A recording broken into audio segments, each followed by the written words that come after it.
Flamengo continua sendo o clube mais ativo e o que mais investiu no mercado da bola na atual janela internacional de transferências no futebol brasileiro. O clube já gastou 17 milhões de euros, cerca de 92 milhões de reais, em 3 novos reforços até o momento. O goleiro argentino Agustín Rossi, o volante Alan e o atacante Luiz Araújo. A janela se fecha dentro de 2 semanas, no dia 2 de agosto. O técnico Jorge Sampaoli não se cansa de pedir novas contratações aos dirigentes rubro-negros, principalmente depois da saída do chileno Arturo Vidal.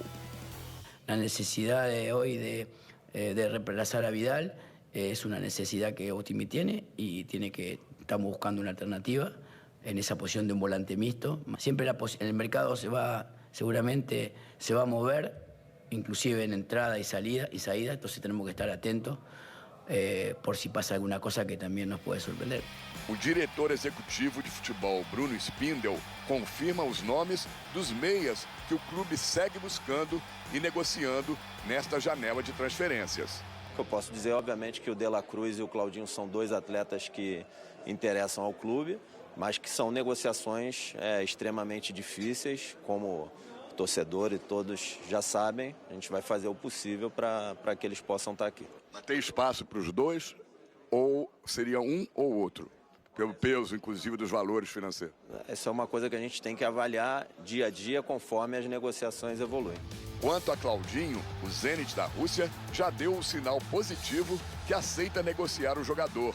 No entanto, o Flamengo, que já tem um acerto salarial e contratual com o meia, terá que aumentar a proposta inicial de 15 milhões de euros, cerca de 80 milhões de reais, se quiser ter o atleta. Em relação ao meia De La Cruz do River Plate, o negócio parece ser muito mais complicado. O time argentino só aceita negociá-lo por 16 milhões de dólares à vista, cerca de 77 milhões de reais, com o que não concorda o Flamengo.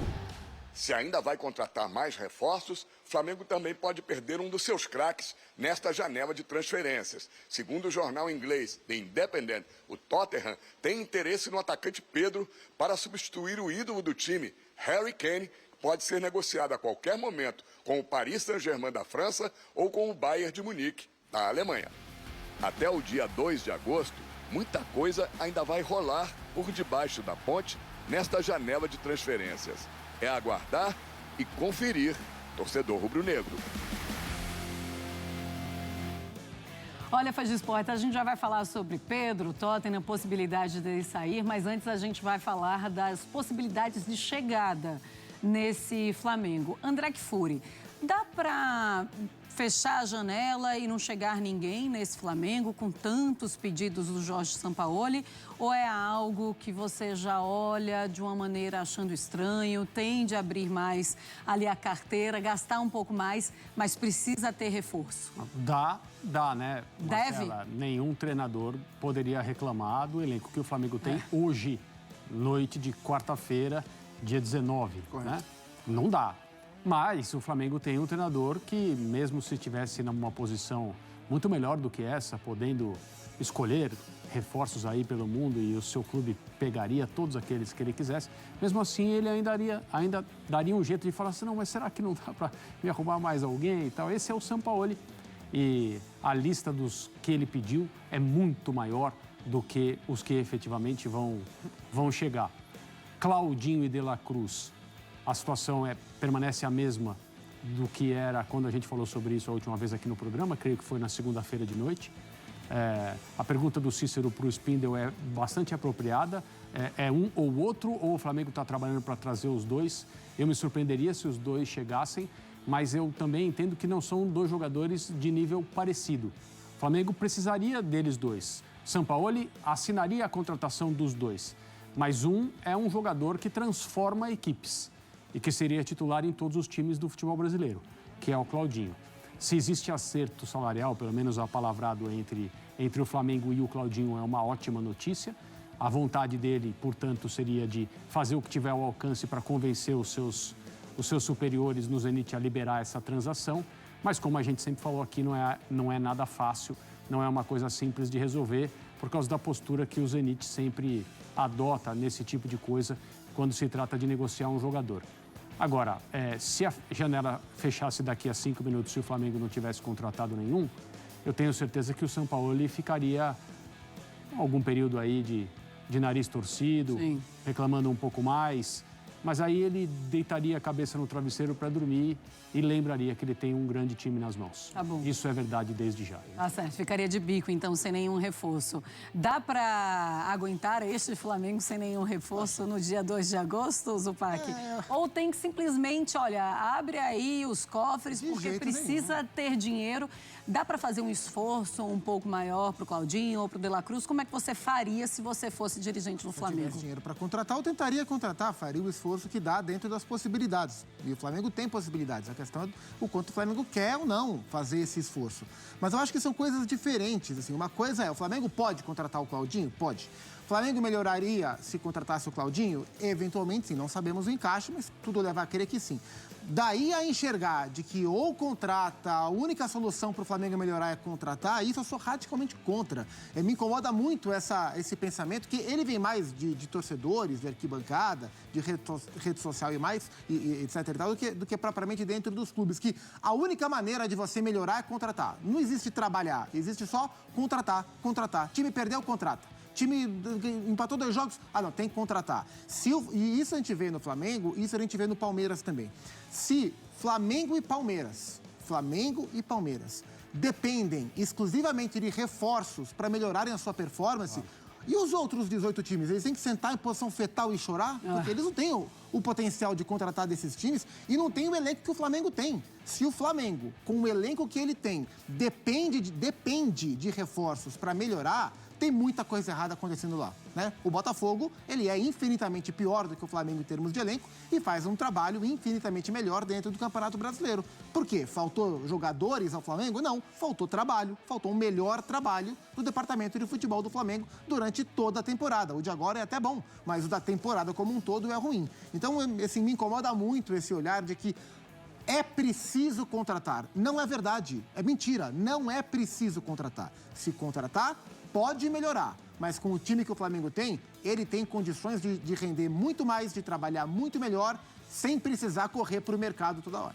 Mesmo se acontecer isso aqui que a gente vai falar agora, porque lá na Inglaterra, pelo menos o jornal The Independent, ele está falando que o Pedro pode sim sair do Flamengo para reforçar o Tottenham. Inclusive, a gente tem aí aspas da reportagem falando sobre isso. Se acontecer, depois eu quero a opinião de vocês em relação a isso. Caso os Spurs vendam o Kane, a ideia seria remoldar o ataque para encaixar no estilo mais fluido do novo técnico, o Ange Postecoglou, ao invés de procurar um nome que possa repor diretamente a qualidade do Harry. E segue. Pedro sofreu durante passagem pela Fiorentina há 4 anos, mas o sentimento é de que ele foi para o time italiano muito jovem e de que agora ele está pronto para jogar por um grande time europeu. Se sai o Pedro, ainda assim dá para ficar sem reforço? E o tamanho do prejuízo do Flamengo caso isso aconteça, André Kfouri? É bem difícil falar nesses termos, porque o Pedro e o Flamengo têm uma relação que é diferente, acho que de todas as relações entre jogadores e clubes no Brasil. Porque ele é um jogador com um potencial de Europa que não é titular no seu clube aqui, onde ele atua. E a gente já falou tanto disso, né, dos períodos de insatisfação, digamos assim, do Pedro, seja porque não foi para a seleção ou não foi liberado para a seleção de base para jogar a Olimpíada, né? Olimpíada. E aí ele mesmo depois se disse triste, ficou chateado, mas superou, etc. e tal. Ele está numa situação em que, muito provavelmente, ele acha que merece jogar. É natural que ele pense dessa forma, pelo potencial que ele tem. O jogador de seleção brasileira, evidentemente, o perfil dele é alto para não ser titular mesmo num grupo como o do Flamengo. O técnico atual faz uma escolha na posição. Essa escolha, mais frequentemente, não é pelo futebol dele. Por uma questão de encaixe, de estrutura, de sistema, por uma questão de quem está ali. Hoje, o Sampaoli entende que o Gabriel Barbosa é o jogador certo para ser o centroavante de referência do time do Flamengo, embora ele e o Pedro, evidentemente, tenham as suas distinções como jogadores de futebol. Isso é uma coisa. A outra coisa é a possibilidade, a perspectiva dele ser o substituto do Kane. Complicado isso também. Ele é muito diferente do Harry Kane, que é um jogador histórico no Tottenham, né? Eu entendo a lembrança pelo Pedro, no sentido de possivelmente abrir uma porta para ele ter mais uma experiência na Europa e, eventualmente, se transformar num jogador gigante por esse clube ou por algum outro. Mas ser o substituto do Kane não é uma situação simples para nenhum jogador, mesmo para alguém tão dotado de um talento tão evidente como o Pedro tem. Pois é, e é engraçado o tamanho do Pedro, né? É um jogador que é reserva hoje do Flamengo, mas teve a Copa do Mundo, que é algo que já chama um pouco mais atenção em relação à seleção brasileira. Teve proposta, ou pelo menos uma sondagem do mundo árabe, e agora o Tottenham também de olho nesse jogador, Zupag. Sim, me chama a atenção como a gente, isso é bem curioso mesmo, como a gente tem acesso a mais especulações ligadas ao nome do Pedro do que ao próprio nome do Gabriel. Não sei se nos bastidores chega mais coisa para o Gabriel do que para o Pedro, a gente não sabe. Mas o que vem de notícia de fora, de apuração e até de especulação, o que é menos relevante do que a apuração, sempre mais ligado ao nome do Pedro do que ao nome do Gabriel. Me leva a crer que o mercado internacional olha mais para o Pedro do que para o Gabriel. Eu tenho muita dificuldade em enxergá-lo como o substituto para o Harry Kane. Acho que existe uma diferença grande aí de patamar e não é só uma questão técnica, é todo um pacote. O Richarlison está lá, embora o Richarlison no Tottenham jogue mais reserva, mas joga mais pelos lados. Mas ia ser curioso, né? O Richarlison não seria aproveitado na função e o Tottenham buscaria um cara como o Pedro. Ainda tenho bastante reticência em relação a essa especulação, até porque o Pedro não é um jogador novo para os padrões de contratação do mercado europeu, mas qualquer saída de um jogador como o Pedro para o Flamengo seria muito ruim. Não inviabilizaria a temporada, evidentemente. O Flamengo tem um craque para a função, que é o Gabriel, mas tiraria do Flamengo esse status de ser um time que tem 2 jogadores para essa função que ninguém mais tem, né? É bom lembrar que o Pedro não só disputou a última Copa do Mundo, entrou em campo, né, no jogo da eliminação contra a Croácia, como o Pedro está fazendo parte desse comecinho de ciclo para a Copa de 2026, na gestão do Ramon. O Pedro foi convocado. Então, o Pedro aparentemente continua nos planos de radar de seleção. Mas eu tenho dúvidas se ele, de fato, seria absorvido por um grande clube europeu. Isso eu ficaria bastante surpreso. Eu acho que até por isso mesmo, André Kfouri, esse olhar para o Pedro é até mais especial em relação ao Gabigol, né? Ele é um jogador mais novo também do que o Gabigol, 25, não é isso? Pedro, 25, 26... eu acho que o 25, o Gabriel 27, é isso? Pode ser. Também não é. O Pedro tinha idade olímpica para Tóquio, também não é grande, o Gabriel não. Também não é uma diferença muito grande. Mas ele é um jogador mais novo e a gente sabe que a idade também conta muito lá na Europa. Agora, olhando para o Pedro, você olha para ele em um time do tamanho do Tottenham e você o vê nesse time, mesmo que não seja para ser titular ou para ser o substituto do Harry Kane, que é algo muito gigante, mas você acha que ele se encaixaria em um time desse tamanho? Eu acho que ele tem futebol para jogar na Premier League, sem dúvida. Sem dúvida.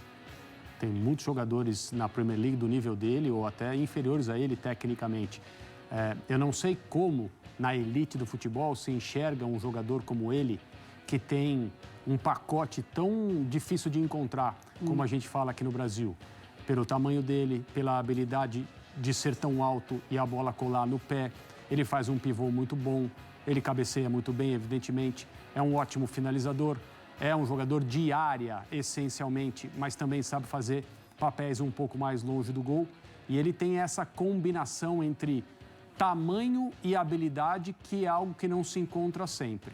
Num contexto mais exigente, tecnicamente, ele vai ter esse brilho todo que nós estamos acostumados a ver aqui no Brasil, só vendo, só acompanhando. Não dá para fazer nenhuma previsão. Mas eu tenho curiosidade para entender... no caso, especificamente falando desse suposto interesse do Tottenham, quais são as qualidades que chamam a atenção? Por que se pensa nele? Especificamente, por que se pensa nele? Não só por ser um jogador de seleção, etc. e tal. Mas talento, bola, jogo para atuar na Premier League, eu não tenho dúvida que ele tem. 26 anos, tem os dois. Então, é igual. Só que aí o Pedro, ele iria entrar pela Olimpíada como jogador fora da idade olímpica, entendeu? Ele seria dos três jogadores. ali de exceção. Quando eu entendi isso aqui, eu parei de ficar vendo videozinho de guru de marketing digital e comecei a fazer resultados reais como esses aqui, ó. Todos os dias, mais de 5 dígitos. E isso aqui tá atualizado, tá? Agora em 2023. Eu fiz isso aqui aplicando uma única estratégia de vendas que os gurus não querem que você saiba e que me gera esses resultados diários, vendendo diversos nichos, diversos tipos de produtos. E hoje eu posso dizer que eu sou um dos melhores do Brasil nessa estratégia. Olha só, eu não vou ficar aqui te enrolando. Como você pode ver, eu tenho diversas premiações, diversas placas de praticamente todas as plataformas de vendas que existem no Brasil, para te provar que você pode confiar em mim. Se você quer entender que estratégia é essa que eu uso para vender todos os dias, se você quer parar de perder tempo, quer parar de ficar pulando de galho em galho, vem comigo que eu preparei um vídeo de apenas 15 minutos, onde eu explico detalhadamente que estratégia é essa e como que você pode aplicar essa mesma estratégia e a partir de hoje vender qualquer produto que você quiser totalmente no automático. E ainda sem precisar aparecer, sem precisar falar com ninguém e sem precisar produzir conteúdo. Então, clica no botão aqui embaixo e vem comigo. Depois, só me agradece.